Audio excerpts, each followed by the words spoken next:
So I continue with you today in reviewing and discussing our core values. David's been doing a series on our core values for about the last 3 weeks. And I'm sure it's happened before, but I don't remember a whole series on our core values in my tenure. And at first I thought, you're going to do what? That's kind of boring. I say this stuff. I've got Jay as a witness this time. I got to be careful. But I get it. And having taken some time to prepare for this lesson on integrity today that we're covering, I realize, I certainly have values that direct my life, and sometimes I'm not even quite conscious of them. And so to take some time to look at what do I value, and then is are my thoughts, words, and actions in alignment with what I say I value?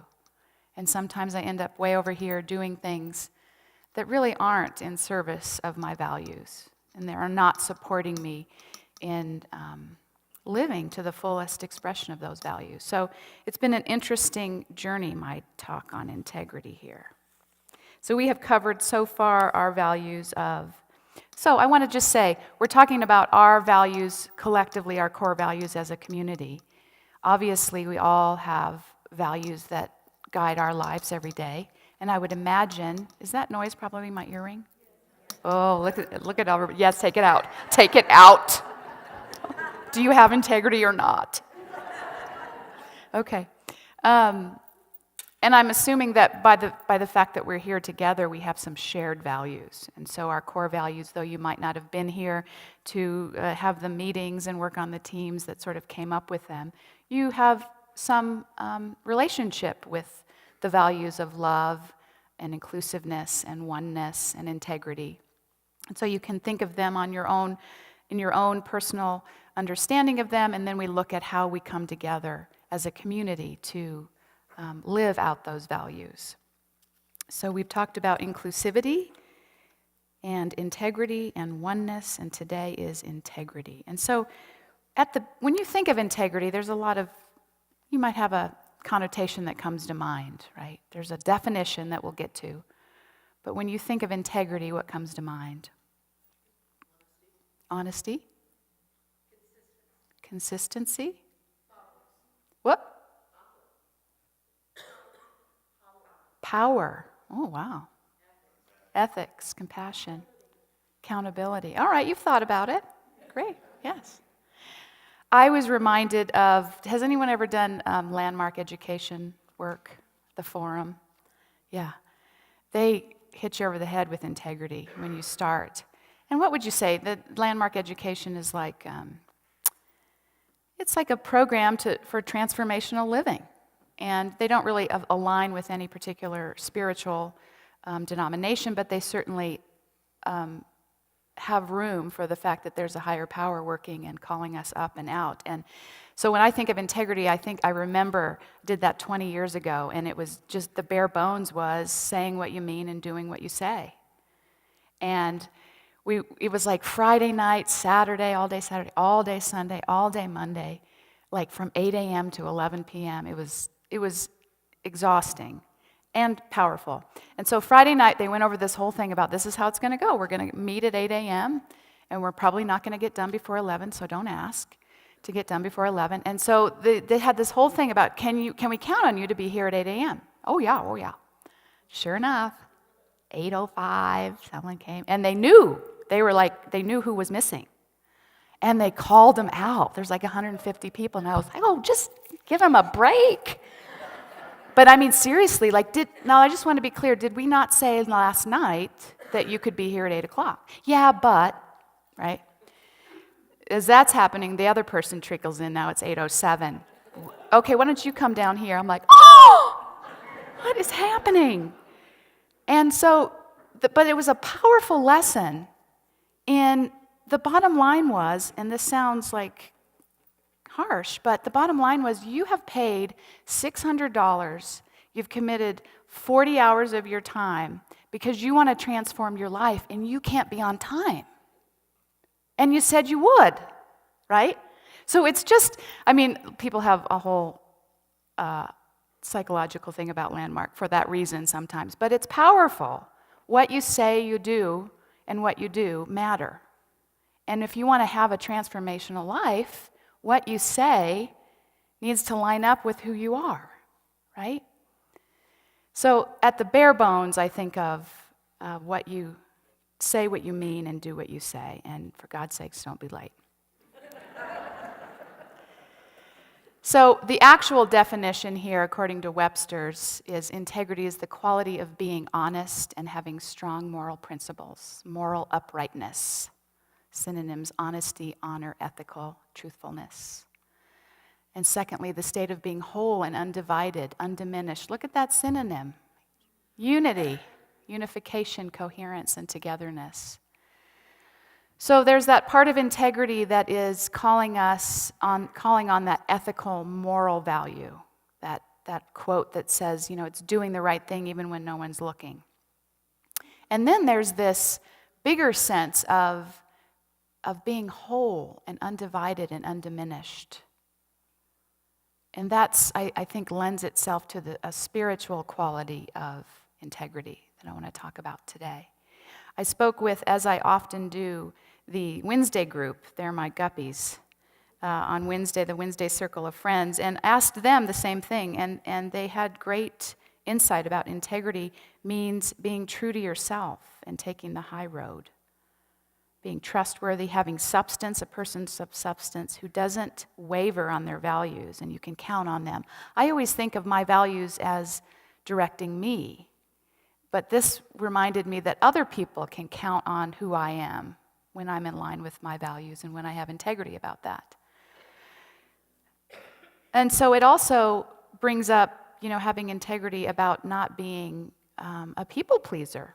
Sometimes you have to stand in your integrity for what you know to be true, even when it's not popular or when you're going to cause upset, to say that is valuable enough to me to stand in that.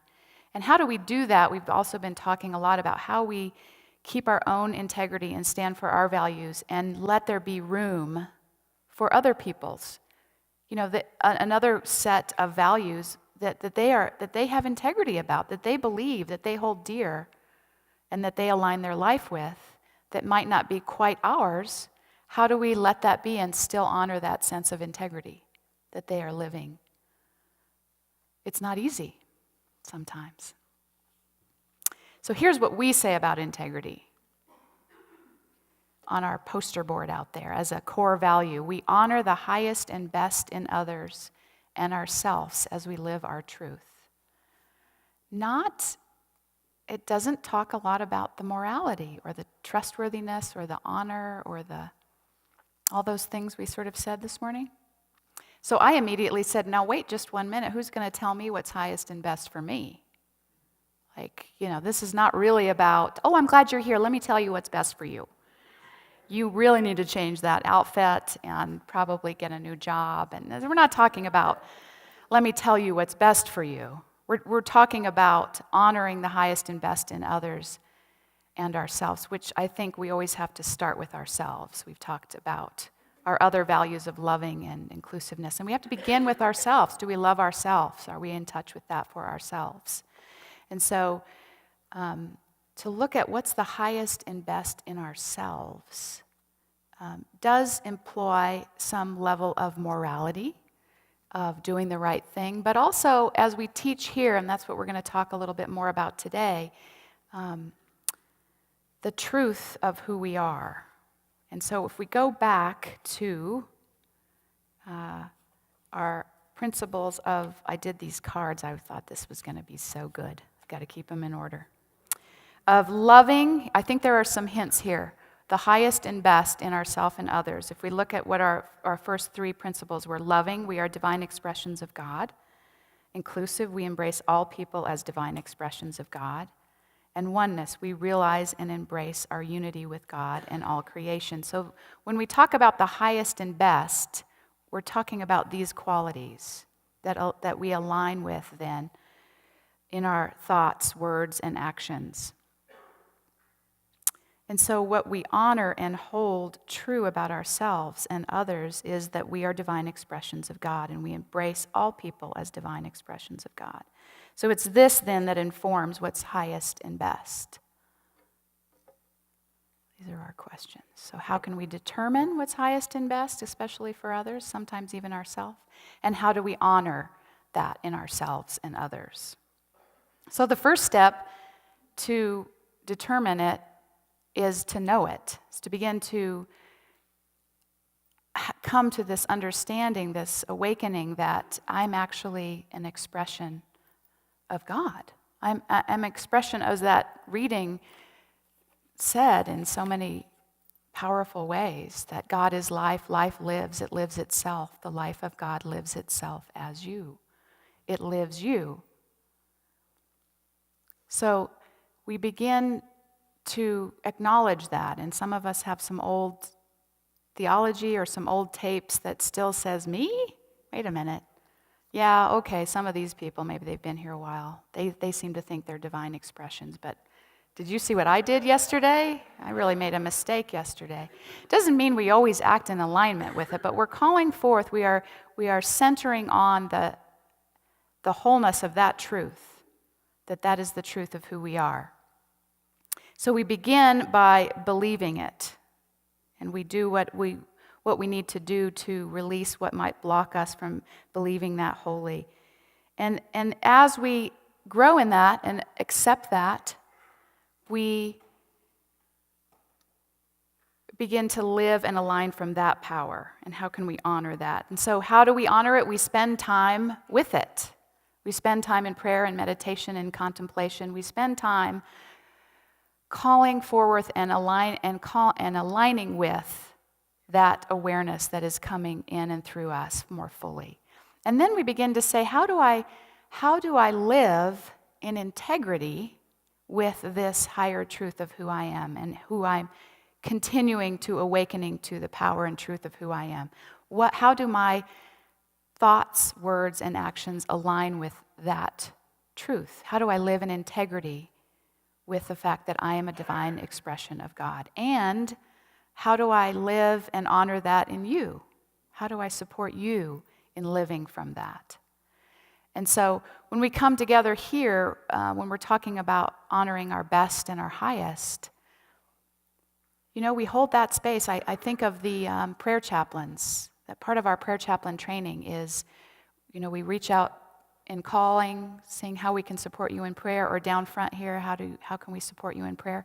And there's usually a lot of upset or worry or fear or concern about what's going on. And we listen to that, we're present to that, but what we're really called to do is to continue to hold that high watch of that truth, that core of truth that never changes, no matter the chaos, no matter the upset, that you are strong, invincible, incorruptible, the truth of your essence. And so we hold that for you while this is going on. And we pray from that awareness. Not necessarily to all the conditions, we address them, but we are really holding that high watch and praying that really all of that resolves back to its perfect wholeness again, which we all have within us. So you all probably know of people in your life, you can think of people in your life who you would say have great integrity. And that's because what? They do the right thing. They take the high road. And or you know where they stand. I have people in my life that I may not always agree with them, but I sure know where they stand. And they don't waver. And they don't ask me to waver. I feel like that's an interesting sign of confident integrity. They are strong in their knowing, but not in a controlling manner. And so, of course, in the Wednesday Ladies, the Circle of Friends, we landed on who as the great example of integrity? I better be careful. Jesus. Oprah Winfrey.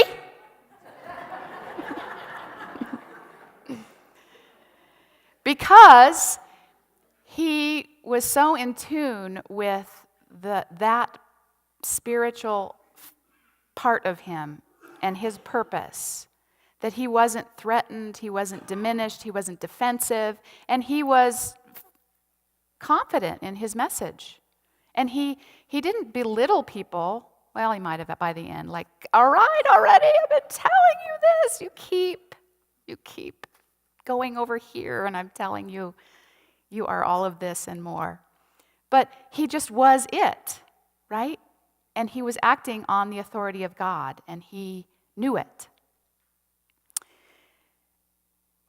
And I say today that we are all acting on the authority of God. If we are truly believing what we're talking about here, what we talk about every week, that we are expressions of the source, so that we have access to all that God is. And what the stones that we gave you during David's ordination, that Charles Fillmore quote, I love that your mission is to express and be all that you can imagine God to be. So we're not separated anymore. We are expressing that. And the integrity piece, spiritual integrity, then comes from aligning our whole life around that, just as Jesus did. It seems radical because Jesus didn't have to work. Well, Jesus didn't have any kids. Well, Jesus didn't have, they didn't have Hummers back then. He would have wanted one. Right? Well, he was living in his time, and there were a lot of challenges that he had to endure that were in his time. And he didn't say, oh, well, I'm tired today, or he just, this is who I am. This is the message that I'm here to be and to teach. And I want you to be it and teach it too. For your own sake, not for making anybody right or wrong, but to live the fullness of who you are. So we talk in unity about, I want to go back to that, the authority. I had some funny thoughts about that. He didn't, when he was raising Lazarus from the dead, who'd been dead for 4 days, he didn't, Lazarus, come out, and cross his fingers behind his back.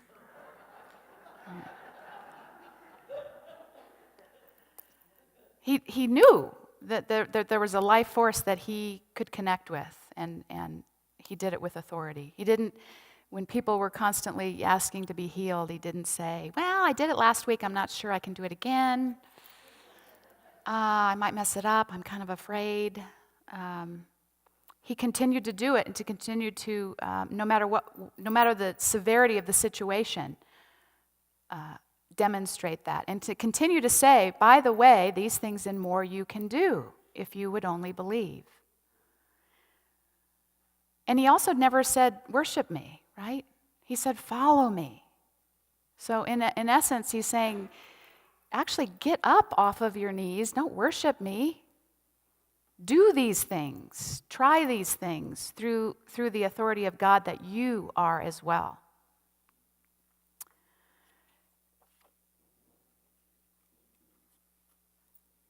So in unity, we talk about Jesus being our master teacher, our way shower, and we talk about actually acknowledging that we all have that capacity. I remember when I first came to unity, and I would hear this, the Christ in you, and I would think, is that like a little tiny baby Jesus in me? Because that doesn't feel right. Like, what are those cakes? Are the Hollises here? Those cakes you all have at Mardi Gras with the little baby in them? No, that's not. Christ in you. We're not talking about Jesus in us. We're talking about, so Jesus, the man of Nazareth, who attained the level of Christ consciousness. He fully lived his spiritual potential. He knew it, he claimed it, he lived in alignment with it. And we have that capacity, that potential within us, that Christ consciousness that is always there, calling us up, calling us out, saying, follow me, follow me.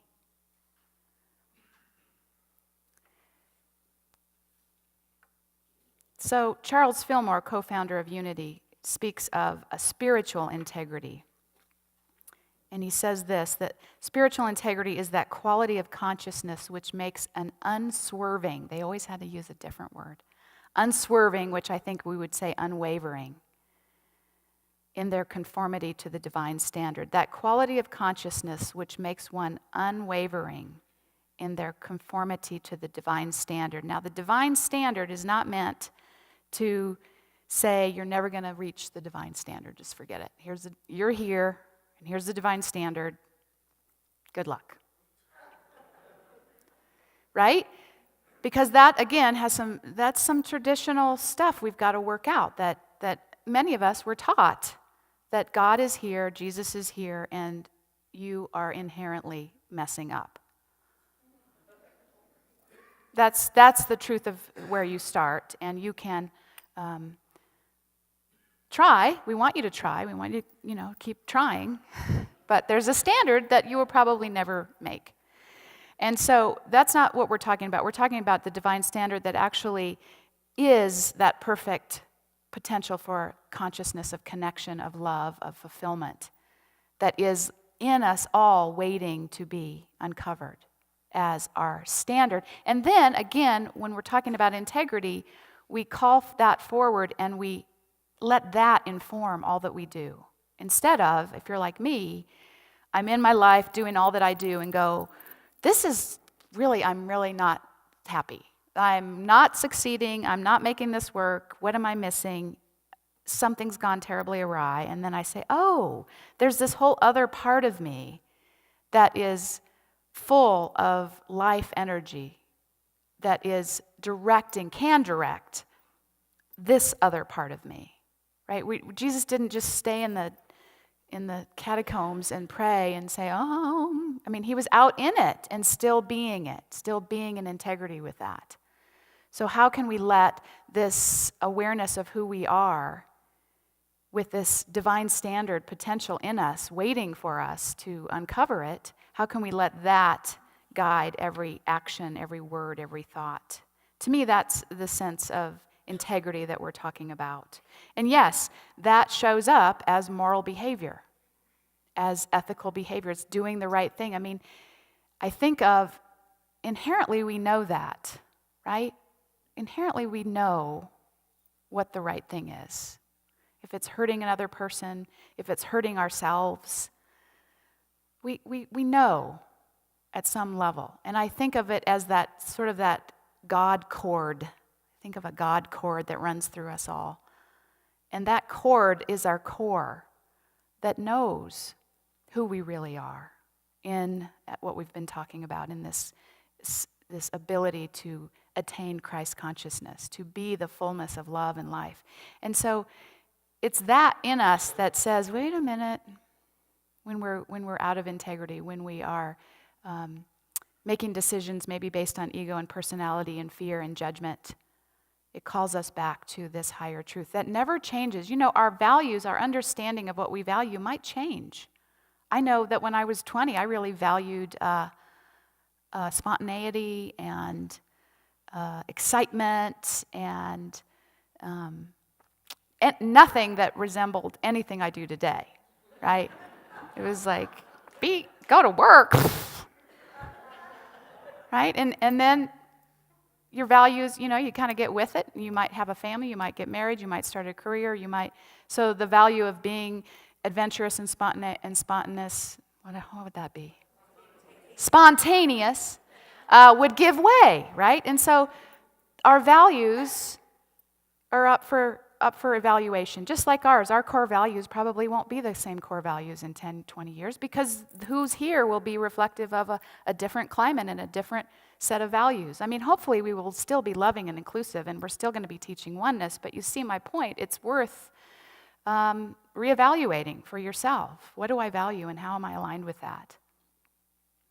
And so, though those values in this sort of what I would call the human expression might change, the innate sense of morality and that core acknowledgement of who we are doesn't change. The essence of God in us never changes, no matter what we do, no matter how hard we try, no matter we say I really messed up. I probably got that cord out of me. That God cord's probably gone now. Nope. Never, never, never. And so I want to end by saying, wherever you are on your own understanding of who you are in God, We come together here with these core values in agreement that our true nature, what our true nature is that we are the perfect idea of God. And we come here committed to expressing and understanding and growing our awareness of that Christ consciousness, which is our true potential for perfection. Our true potential for perfection. Not perfect like I got to be perfect, like perfection with the capital P, right? The perfection of your essence, of your spirit, of your soul. You know what that is. You feel it. And so we really hone in on that, and we come together and honor that in ourselves and each other.